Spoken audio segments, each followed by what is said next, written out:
Vale, continuamos.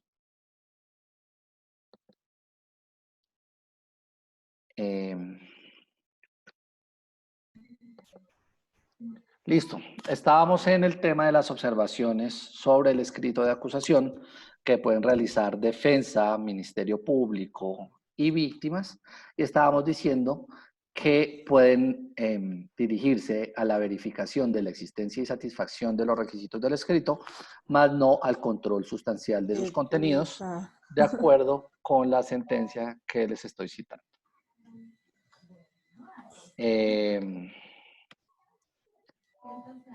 Además, hay un punto muy importante sobre el que vale la pena profundizar y es con respecto a la posibilidad del juez de controlar la acusación presentada. Al respecto hay que mencionar que la comisión redactora y el legislador colombiano se decantaron por un modelo de control formal.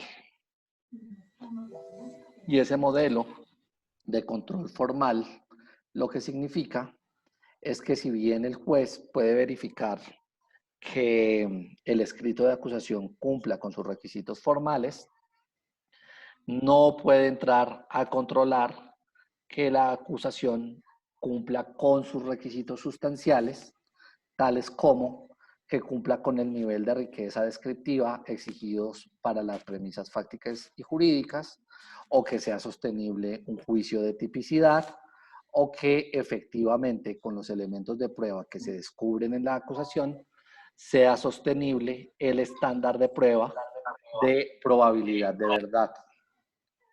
¿Y todo eso por qué? ¿Por qué limitamos tanto entonces la actuación del fiscal en la acusación?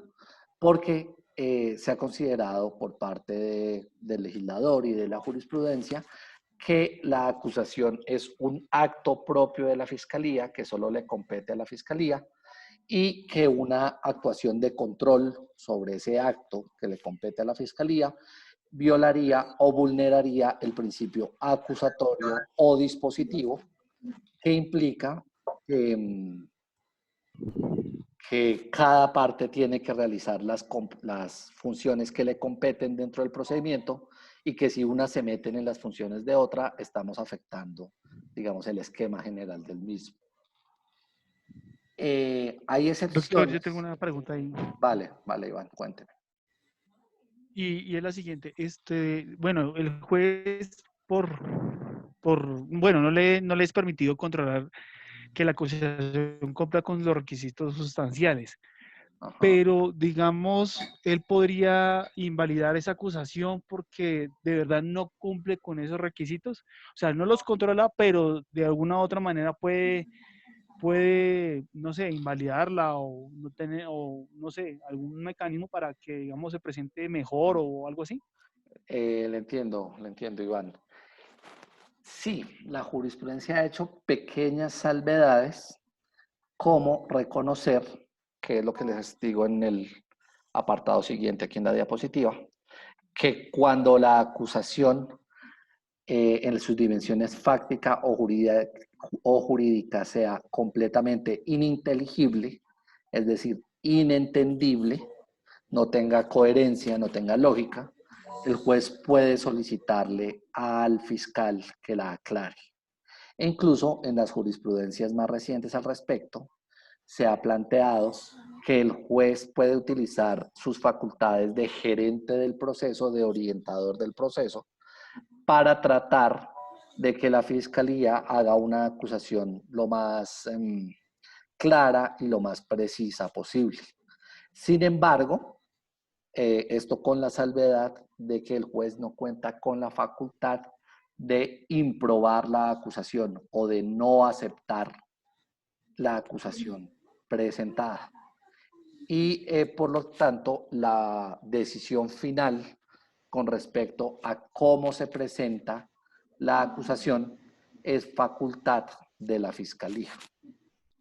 Esto, a mi modo de ver, es un asunto extremadamente problemático y es, digamos, el problema fundamental que yo trabajo en mi tesis doctoral, que como vieron en su momento, se trata de la fase intermedia del proceso penal. La fase intermedia del proceso penal básicamente es una fase que está entre las otras dos fases principales de todo procedimiento penal, que son las fases donde se realiza la investigación, la recolección de los elementos materiales probatorios para ver si hay o no una conducta delictiva, y el juzgamiento, donde se discute de manera definitiva si hay lugar a imponer responsabilidad penal o no hay lugar a imponer responsabilidad penal. La doctrina procesal penal consolidada nos ha dicho que entre esas dos actuaciones tiene que haber una en la mitad, que es la que se denomina fase intermedia, y la función principal de la fase intermedia va a ser evitar que se abran juicios que no tengan suficientes fundamentos. ¿Y cómo se evita que se abran juicios que no tengan suficientes fundamentos? A través de los controles a los actos acusatorios presentados, en este caso por la Fiscalía. Muy sorprendentemente, en Colombia, el legislador se decidió por un modelo de autocontrol. Y ese modelo de autocontrol significa que es el propio fiscal el que tiene la facultad de valorar si el caso cumple los elementos para avanzar hacia el juicio oral, y si no los tiene, para solicitar la preclusión o lo que corresponda. Pero no hay lo que se denomina un control intersubjetivo, es decir, un control por parte de una persona distinta al órgano acusador de que se cumplan con los elementos necesarios para abrir la fase de juicio. Eso es muy sorprendente además porque esa fase sí que existe, por ejemplo, en los procedimientos de corte mixto continental, como el procedimiento español, como el procedimiento francés, como el procedimiento italiano, como incluso el procedimiento que teníamos antes de la ley 906 de 2004, que era la ley 600 de 2000. Allí sí que teníamos un control que se daba en la resolución de acusación, que además tenía posibilidad de ser apelada y de ser revisada por un fiscal superior.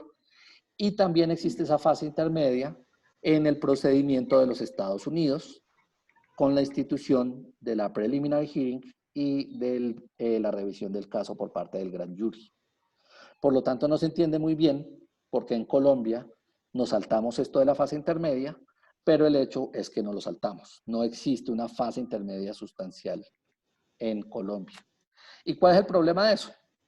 El problema de eso es que el hecho de que se pueda abrir juicios sin que haya controles previos de la suficiencia del caso puede generar afectaciones a derechos fundamentales de varias de las personas involucradas en el proceso, principalmente del procesado, porque el hecho de que se abra un juicio contra una persona es una cosa que afecta de manera significativa sus derechos fundamentales. Por un lado, afecta su derecho a la honra, porque va a tener un juicio social, una sanción social, por estar en el marco de un proceso penal y mucho más de un juicio oral. Afectará posiblemente su integridad psicológica, le representará costos económicos muy importantes, bueno, etc. Pero no solo es malo para el procesado, sino que también es malo para la administración de justicia en general, porque el hecho de que no haya controles para llegar a juicio nos puede llevar a que llevemos a juicio casos sin fundamento, casos irrelevantes, casos que podrían haber salido de la justicia penal en etapas previas y que nos habrían ahorrado un montón de dinero. Y esta situación... Y con ello también provoca que se haya saturación en la administración de la justicia, me imagino yo, porque se abren tantos procesos que no saben ni cómo priorizar cuál es urgente. Bueno, o sí priorizarán, pero se saturan con tantos casos, me imagino yo. Correcto, correcto, Pilar, es un buen aporte. La situación se agrava aún más si tenemos en cuenta la institución de las aceptaciones de cargos que introdujimos en el procedimiento penal colombiano. Porque además de que podamos llevar a personas a juicio sin haber hecho una verificación previa de la suficiencia de los fundamentos del caso, también nos encontramos con que podemos directamente condenar y sentenciar a personas en virtud de la aceptación de cargos, sin que hayamos hecho ni siquiera un juicio preliminar, ni siquiera un juicio mínimo, de que el caso tiene unos verdaderos fundamentos en elementos materiales probatorios. Y eso nos genera una gran formalización del procedimiento penal en la que podemos sacar casos rápidamente como en una máquina, pero en la que no tenemos un convencimiento siquiera razonable de que los hechos efectivamente pudieran ocurrir, de que hay suficiente prueba para sustentar una sentencia, así no sea en el nivel del estándar muy exigente que sea en juicio, etc. Una pregunta, doctor. Vale, Iván. Si, digamos, si la fiscalía determina o acepta que es ininteligible el escrito de acusación, ¿tiene algún otro momento procesal? Es decir, ¿se da otra audiencia o sencillamente se hacen las correcciones pertinentes dentro de la misma audiencia? Bien, Iván, es una pregunta pertinente. Las correcciones se tienen que hacer dentro de la misma audiencia. Si es el caso de que la fiscalía no puede en el mismo momento realizar las correcciones porque las observaciones que se realizaron, ya sea por las otras partes procesales o por el juez, son muy significativas y quiere tenerlas en cuenta, pero necesita algo de trabajo, lo que se hará es suspender la audiencia y reanudarse cuando tenga la acusación definitiva.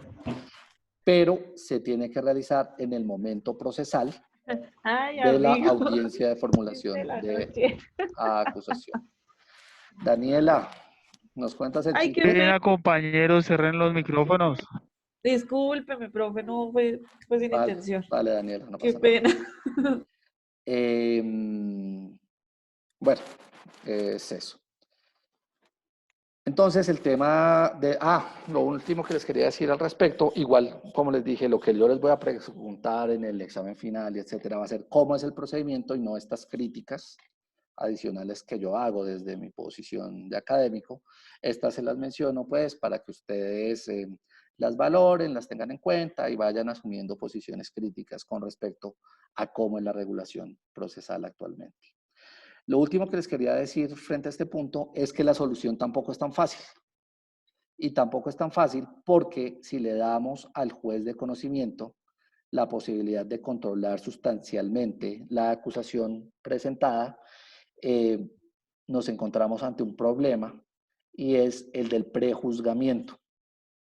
El mismo juez de conocimiento que conoce la acusación y la audiencia de formulación de acusación es el que va a conocer el juicio oral. Y el objetivo que tenemos con respecto al juez que va a conocer el juicio oral es que esté lo menos contaminado posible con, digamos, con los hechos del proceso, que no se haya formado una versión previa con respecto a la inocencia o culpabilidad de la persona procesada, para que pueda evaluar de manera objetiva, de manera limpia, de manera justa, las pruebas que se practiquen en el marco del juicio. Y de hecho ese es uno de los argumentos por el cual la jurisprudencia ha sostenido que el control de la acusación que puede realizarle el juez en la audiencia de acusación debe ser un control netamente formal. Para solucionar el problema de la fase intermedia en Colombia, tenemos que hacer una reingeniería del proceso, rediseñar el proceso, posiblemente hacer una reforma legislativa. Y la solución más fácil que veo yo es darle la competencia de control de la acusación al juez de control de garantías. Digamos que ya los desarrollos concretos de todo esto no es tan sencillo, los pueden ver a los que estén interesados en el capítulo 5 de mi tesis, en la parte que corresponde a Colombia, para aquellos que les interese profundizar. Vamos a hablar ahora de otros aspectos relevantes que se dan en el marco de la acusación, y es el asunto de la congruencia.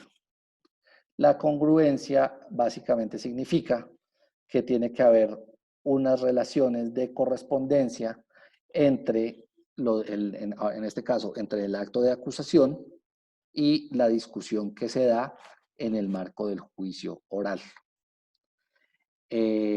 La congruencia se tiene que dar en las distintas dimensiones del argumento jurídico. en la premisa subjetiva, en la premisa fáctica, en la premisa jurídica y en la premisa probatoria.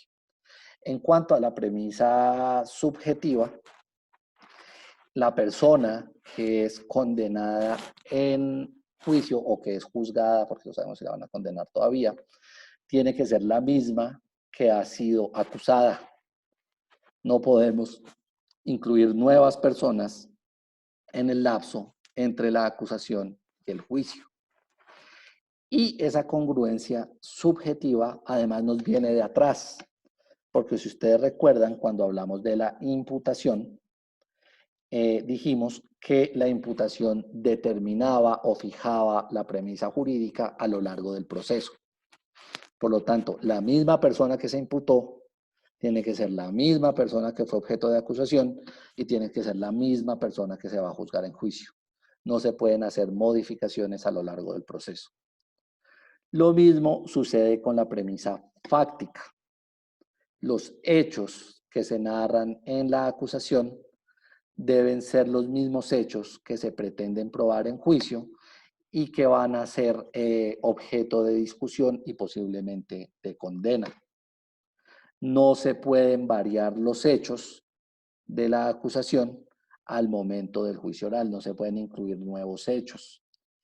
Frente a ese punto, la jurisprudencia también ha venido variando, porque al principio se hablaba de una correspondencia estricta entre los hechos y ahora se está hablando mucho más de que no haya vulneraciones al núcleo fáctico.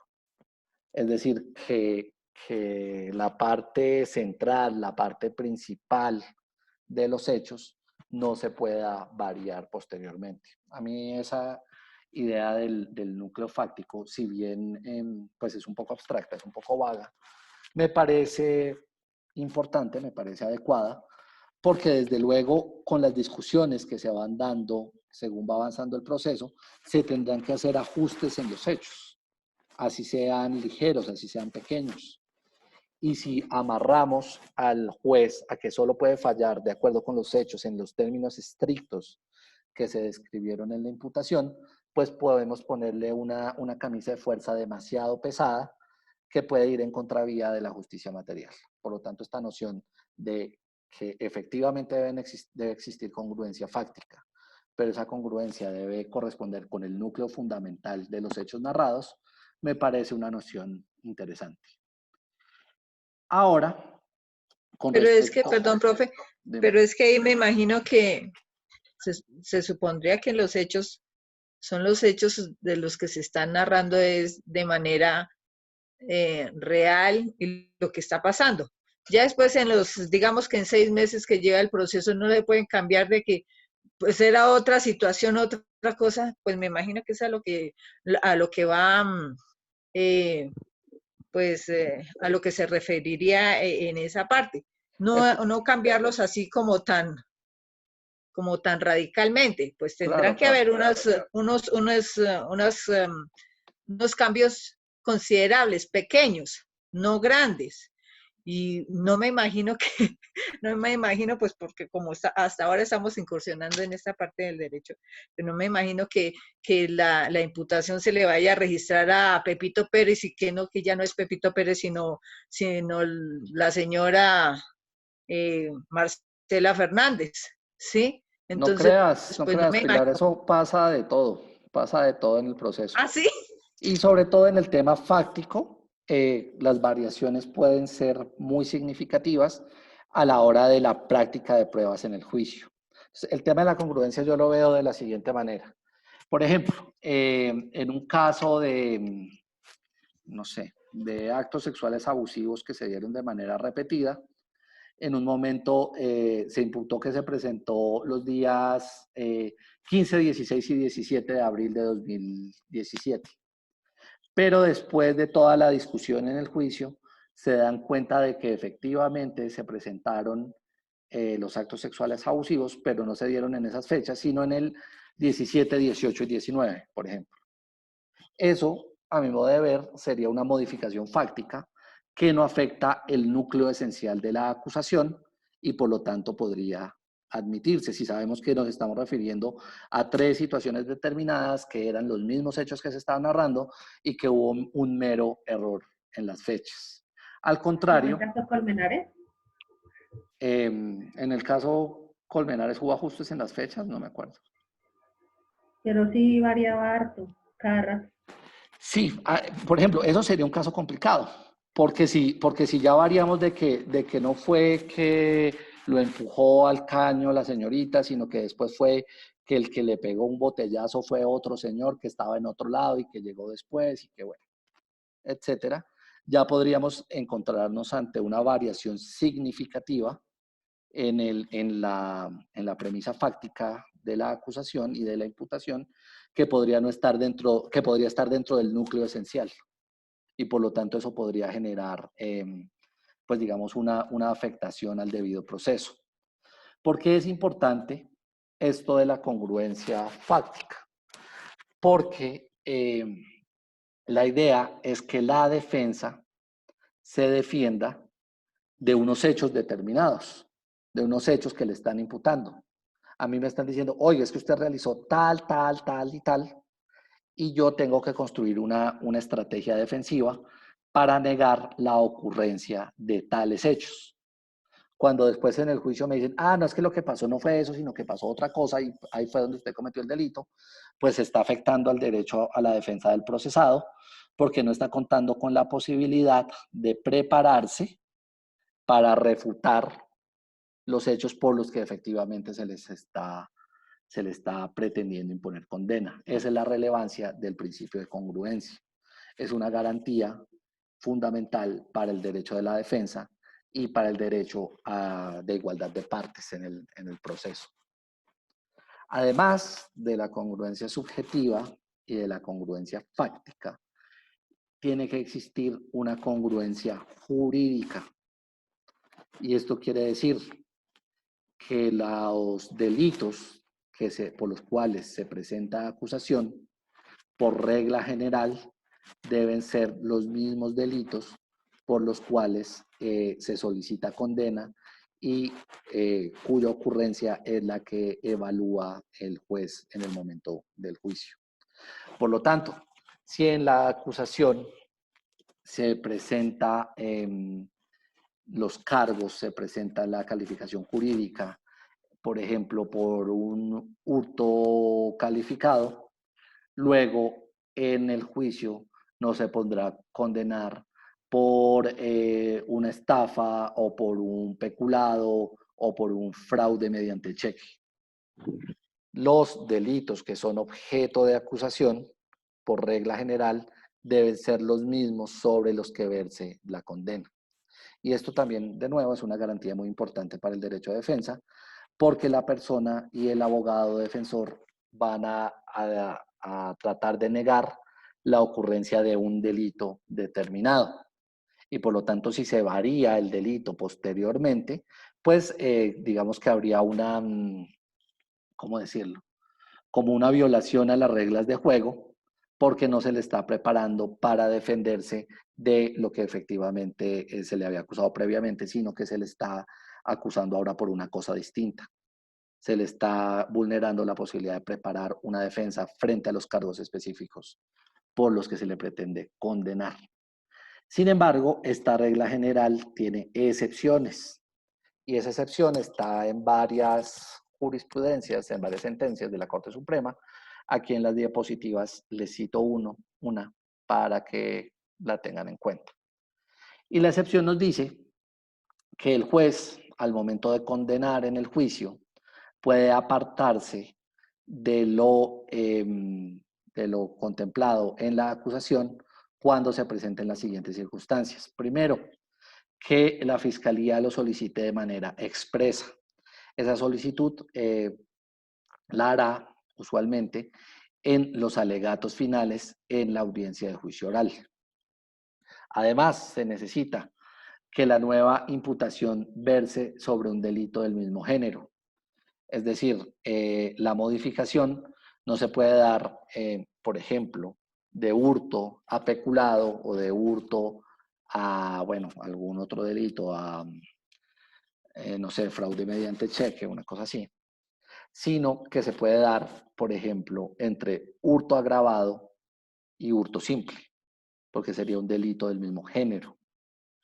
Además, el cambio, esto es muy importante, el cambio de la calificación jurídica debe orientarse hacia una conducta punible de menor entidad.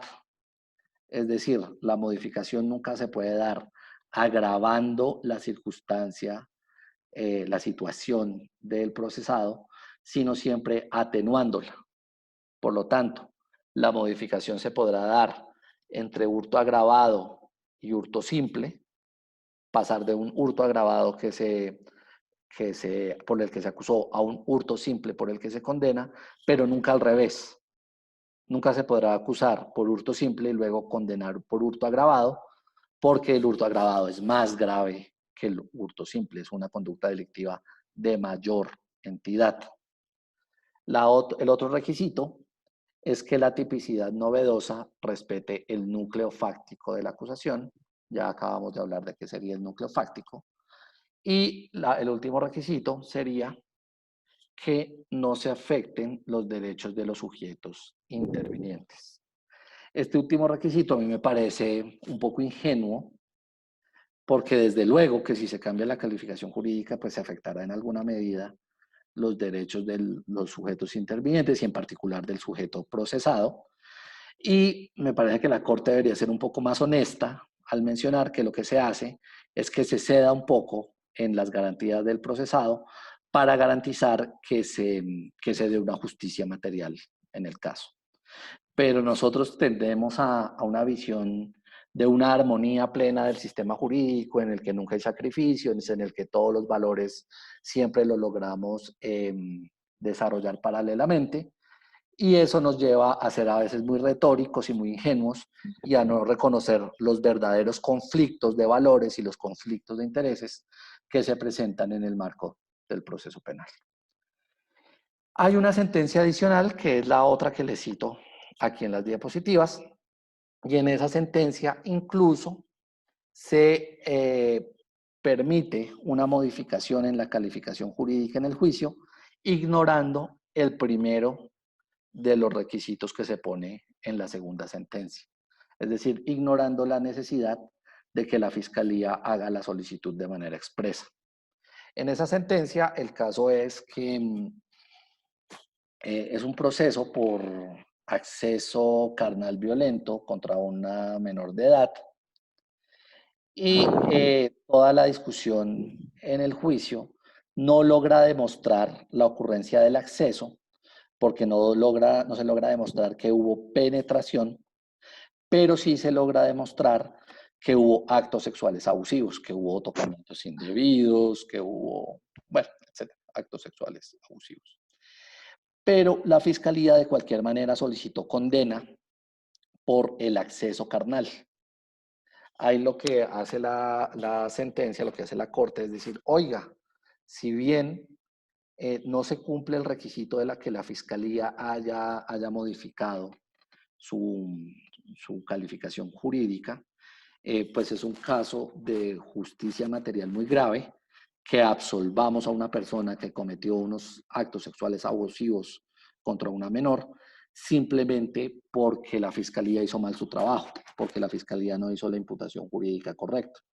Y por lo tanto, no, digamos, aplicando el resto de causales, no hace necesario que se cumpla la primera, porque si es necesario que se cumpla la primera, la consecuencia jurídica obligatoria sería absolver al procesado.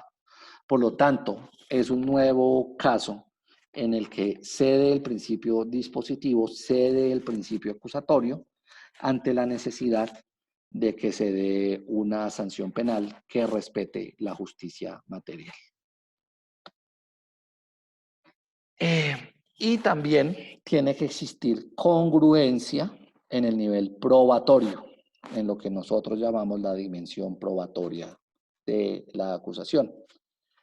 Y esa congruencia significa que los elementos de prueba descubiertos en la audiencia de acusación deben ser aquellos que se practiquen y que se tengan en cuenta en el juicio oral por parte de la Fiscalía para sustentar su caso.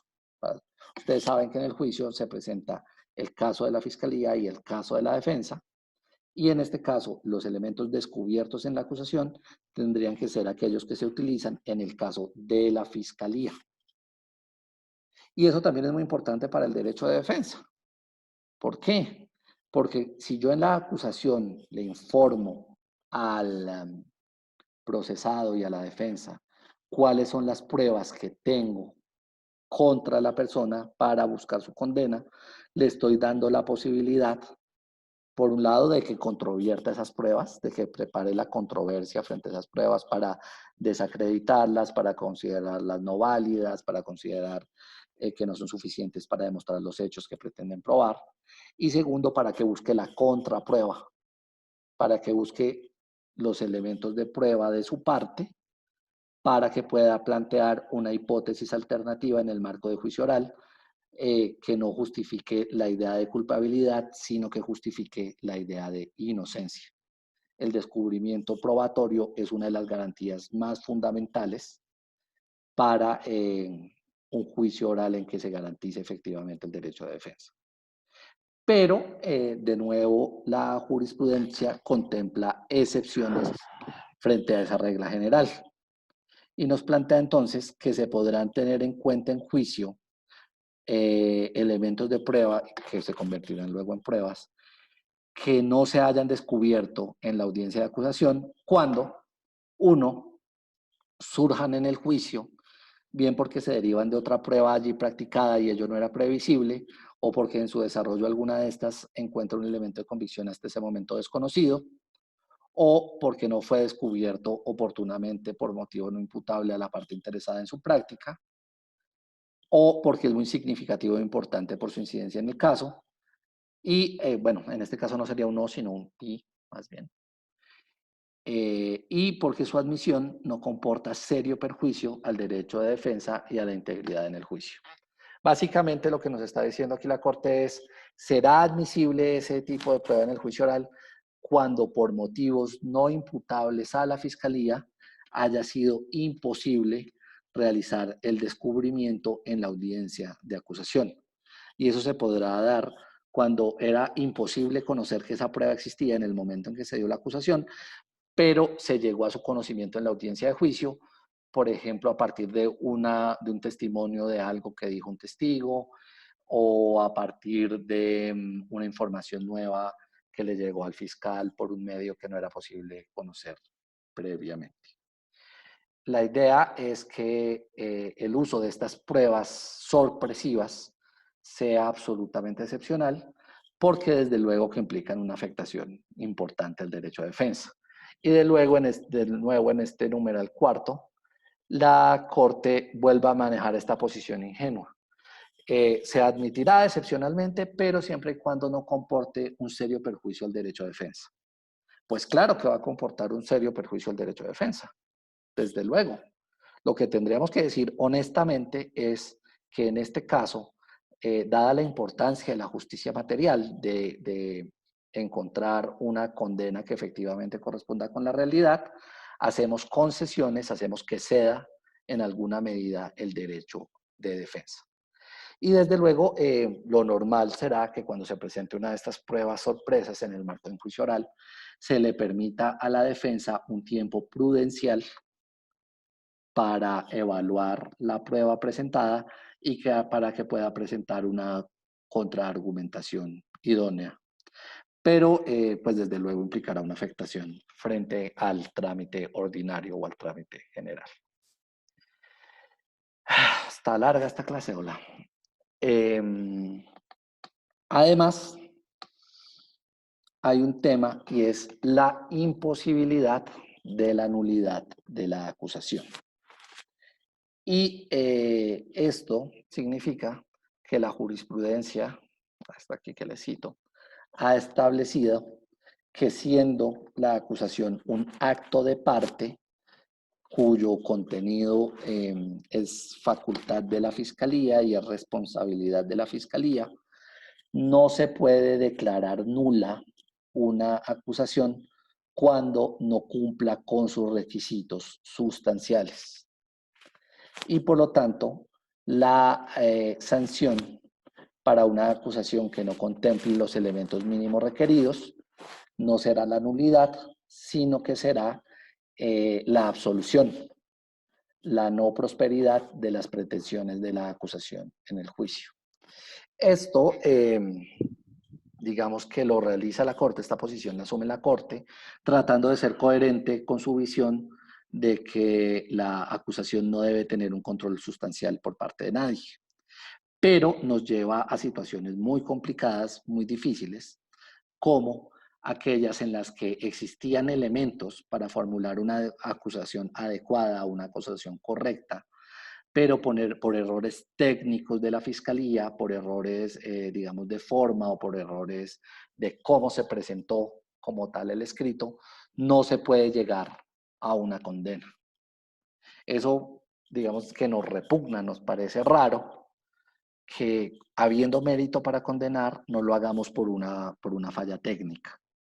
Y por eso la misma Corte, en ocasiones muy concretas, se ha echado para atrás sin hacer una argumentación suficiente para sostener que ya no tiene en cuenta esta regla, declarando en juicio la nulidad de la acusación. Es decir, haciendo todo lo contrario a lo que está establecido de manera dominante en la jurisprudencia. El gran tema es que, pues como el modelo tiene falencias estructurales, la Corte iba tratando de hacer lo que puede para buscar que no haya graves afectaciones a la justicia material, pero incurre en contradicciones muy graves, a mi modo de ver, insalvables, y que generan pues afectaciones muy importantes a los derechos de las personas involucradas en el proceso. De nuevo, frente a este problema, una solución obvia sería el establecimiento de una verdadera fase intermedia, porque la fase intermedia, donde se dé el control sustancial de la acusación, además nos serviría un poco para sanear la acusación, para fijar el objeto del proceso que se va a discutir luego en el juicio y que ese objeto sea coherente, tenga sentido, que pueda sostenerse un juicio de tipicidad al menos, etc. Y bueno, en un minuto se cierra, ya continuamos. ¿Observaciones hasta ahí? ¿Se está entendiendo más o menos? Sí, profe, hasta este punto digamos que podría darse el caso de la modificación en el, digamos, en ese proceso. No lo entiendo bien, Jairo. ¿A qué se refiere con el punto de la modificación? Bueno, lo que decíamos que es la modificación de la acusación, si bien aparecen estos hechos nuevos, o sea, hasta este punto se podrían formular para que igualmente se pueda llegar a una imputación. Los hechos presentados en el escrito de acusación se pueden modificar en la audiencia de formulación de acusación. Pero más allá de ese momento procesal, bueno, siempre y cuando no se vulnere el núcleo fáctico, ¿no? Que el núcleo fáctico sería el límite estricto que no se puede violar en ningún caso. Pero se pueden hacer ajustes entre el escrito y la audiencia siempre que no se vulnere el núcleo fáctico. Pero en principio en el juicio debemos tener en cuenta los hechos que se narran en la acusación. No podemos hacer variaciones significativas que vayan más allá del núcleo